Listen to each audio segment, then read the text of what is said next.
The sound of papers scattering across our imported marble floor echoed through our penthouse living room.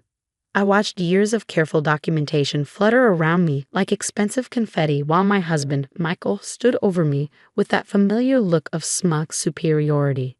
"Really, Rebecca," he said, adjusting his Rolex. "You thought you could just walk into my office and accuse me of fraud? With what evidence? These?" He kicked at one of the fallen folders. "No one's going to believe the trophy wife who spends her days planning charity galas. My name is Rebecca Sterling, and at 34, I was about to destroy the man I've been married to for 8 years." Michael saw what he wanted to see, a beautiful former model who'd given up her career to be the perfect corporate wife. What he didn't see was the economics degree from Penn, or the 2 years I'd spent in forensic accounting before meeting him. "You're right," I said, keeping my voice steady as I knelt to gather the scattered papers. "What was I thinking?" He laughed, already dismissing me as he pulled out his phone. "I have a meeting downtown. Clean this up before the housekeeper sees it. And Becca." He paused at the door. "Let's not have this conversation again. Stick to what you're good at, looking pretty and keeping my social calendar in order." The moment the elevator doors closed behind him, I stopped picking up papers and instead pulled out my phone, sending a quick text to my sister Lauren. "It's time. Meet me at the usual place in an hour." Then I walked to our bedroom, straight to my jewelry box. The antique locket that had belonged to my grandmother hung innocently among the expensive pieces Michael had given me over the years. He'd never understood why I insisted on wearing such a simple piece to important events when I had millions in diamonds at my disposal. I opened the locket now, carefully removing the tiny flash drive hidden behind the old photograph. 8 years of evidence meticulously collected and backed up, all stored in something he'd dismissed as sentimental junk. The cafe where I met Lauren was deliberately chosen, small, cash only, and far from Michael's usual haunts. My sister was already there, her laptop open and ready. "You finally confronted him," she said as I sat down, no preamble needed. "We've been planning this for months." I nodded, pulling out the flash drive. He reacted exactly as we expected. Condescending, dismissive, certain I couldn't touch him. Lauren's fingers flew across the keyboard as she began downloading the files. "Does he have any idea how long you've been watching him?" "No," I said, wrapping my hands around a cup of coffee. "He still thinks I spend my days getting manicures and planning his precious charity events." The truth was far more complex. I'd discovered Michael's fraud almost by accident 3 months into our marriage. A misfiled document, a series of numbers that didn't add up, and suddenly I'd seen behind the curtain of his real estate empire. At first, I'd been in denial. Michael Sterling was one of Boston's most respected developers, known for transforming struggling neighborhoods into luxury properties. His company, Sterling Development, was worth hundreds of millions. Surely I was misreading the documents, but then I started paying attention, really paying attention. The community improvement projects that mysteriously fell through after he'd received government grants. The historic buildings that suffered convenient accidents right after he purchased them at low prices. The string of shell companies that seemed to exist only to move money between accounts. "Look at this," Lauren said now, turning her laptop screen toward me. She'd pulled up one of Michael's recent developments, a luxury high-rise in what used to be a working-class neighborhood. The numbers don't match what he reported to the city council. He claimed the project would cost $50 million, but according to these bank transfers, he only spent $30 million. I finished. The rest disappeared into offshore accounts, and that's just one project. Lauren shook her head, her expression grim. "How did he get away with this for so long?" "Because he's careful. He spreads the fraud across multiple projects, multiple companies. Unless you're looking at the whole picture, each discrepancy seems minor." I took another sip of coffee. Plus, he has half the city council in his pocket. Amazing what regular charitable donations can buy. My phone buzzed. A text from Michael. "Dinner with the Andersons tonight. Wear the blue Versus, and be more pleasant than you were this morning." I showed the message to Lauren, who rolled her eyes. "God, he's such a patronizing ass. How did you stand it for 8 years?" "Because I needed to be sure," I said quietly. Sure of the evidence, sure of his guilt, sure that when I finally moved against him, it would stick. The truth was, it had taken years to understand the full scope of Michael's operation. He wasn't just defrauding investors and government agencies. He was destroying communities, forcing out longtime residents so he could build luxury properties that sat half empty while he collected tax breaks. The FBI contact is ready, Lauren said, lowering her voice even though no one was near our table. Agent Martinez says as soon as we give him the signal, they'll move. I nodded, thinking of the careful groundwork we'd laid.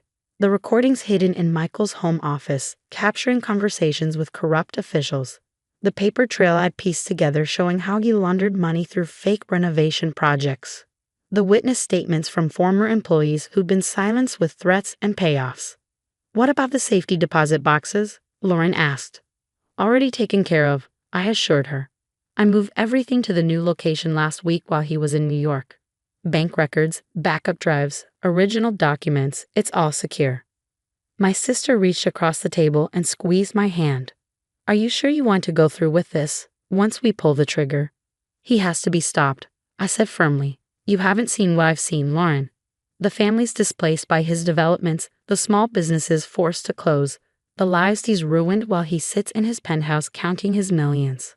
Lauren nodded, understanding in her eyes. She'd been my confidant through all of this, helping me gather evidence, providing technical support, being my sounding board when the weight of it all became too heavy. The Anderson dinner tonight, she said thoughtfully. That's perfect timing, actually. Half the city's power players will be there. I smiled slightly, already seeing the possibilities. Michael loved these dinners, loved holding court among Boston's elite. He'd never suspect that his perfectly coiffed wife was about to bring his entire empire crashing down. I better go get ready then, I said, standing up. Wouldn't want to disappoint my husband by being late to his important dinner. Back at the penthouse, I took my time getting ready. The blue Versace dress Michael had specified hung in my closet, a $12,000 piece of fabric that was supposed to show off his wealth and taste. I slipped it on, carefully applied my makeup, and fastened my grandmother's locket around my neck. In the mirror, I looked exactly like what Michael thought I was, the beautiful, compliant wife who knew her place. The perfect accessory to his carefully crafted image. If he'd ever bothered to really know me, he might have wondered why I always insisted on handling the seating arrangements for his business dinners. Why I volunteered to organize his charitable foundation's documents. Why I spent so much time in his home office, supposedly planning social events. But Michael saw what he wanted to see, and tonight that blindness would be his undoing. The Andersons' dining room was filled with the quiet murmur of Boston's elite when Michael and I arrived. Robert Anderson's mansion in Beacon Hill was the perfect setting for what was about to unfold. Old money, old power, and enough ego in one room to float a yacht. Rebecca, darling. Sarah Anderson air-kissed my cheeks. That dress is divine. Michael always makes sure you're the most beautiful woman in the room. I smiled, letting the backhanded compliment roll off me. You're too kind. I love what you've done with the place. The new chandelier is exquisite. As we moved through the crowd, I felt Michael's hand on my lower back, steering me towards specific groups. This was our usual dance. He talked business while I played the charming wife, laughing at the right moments, making sure everyone's glasses stayed full. Sterling. Commissioner Davis boomed, extending his hand to Michael. Just got the paperwork for the Riverside project. Everything looks in order. I watched Michael's face carefully as he shook the commissioner's hand. The Riverside project, his latest scheme to turn a historic waterfront neighborhood into luxury condos. The paperwork he'd submitted showed a $100 million investment. The real numbers, safely documented in my files, showed something very different. Excellent, Michael said smoothly. The city won't regret supporting this development. It'll transform the whole area. That's what we're afraid of, a quiet voice said from behind us. Elena Martinez stood there, elegant in a simple black dress. To everyone else, she was just another guest, the wife of a prominent real estate attorney. Only I knew she was actually FBI Special Agent Martinez, and this dinner was no coincidence. Michael's smile tightened slightly. Mrs. Martinez, I wasn't aware you and James would be here tonight. Sarah and I serve on the Historical Preservation Board together. Alana said pleasantly. We're quite concerned about the fate of some of our older buildings. So many unfortunate accidents lately. I felt Michael's hand tighten on my waist. Those accidents had helped him acquire prime properties at fraction of their value. after which the historical protection orders mysteriously disappeared. Progress requires change, he said dismissively. Rebecca, why don't you get me a fresh drink? I nodded obediently and headed toward the bar, but instead of ordering, I slipped into the powder room and pulled out my phone. A text from Lauren was waiting. Teams in position. Just say the word. My hands trembled slightly as I replied, now. When I returned to the dining room, everything appeared normal. Guests were taking their seats, servers were pouring wine, and Michael was holding court at the head of the table, explaining his latest development plans to an admiring audience. I sat down beside him, accepting a glass of wine from a server. Any moment now. Right on cue, phones around the table began buzzing. I watched as people pulled them out, faces changing as they read the breaking news alerts. My God, Robert Anderson said from across the table. Michael, is this true? Michael frowned, reaching for his own phone. I saw the exact moment he read the headline. Sterling gewild under federal investigation for massive fraud. The color drained from his face as he scrolled through the article. The Boston Globe had done their job well, laying out years of fraudulent dealings backed by documents and witness statements. His careful house of cards was about to collapse. This is ridiculous, he sputtered, looking around the table. Obviously some sort of mistake. Is it? Elena Martinez stood up, pulling out her badge. Michael Sterling, I'm Special Agent Martinez with the FBI. We have a warrant for your arrest on multiple counts of wire fraud, money laundering, and conspiracy. The dining room erupted in chaos as more agents entered. I sat quietly, sipping my wine as Michael was read his rights in front of Boston's most influential citizens. You? He turned to me, realization dawning in his eyes. You did this. I met his gaze calmly. No, Michael. You did this. I just made sure everyone would know about it.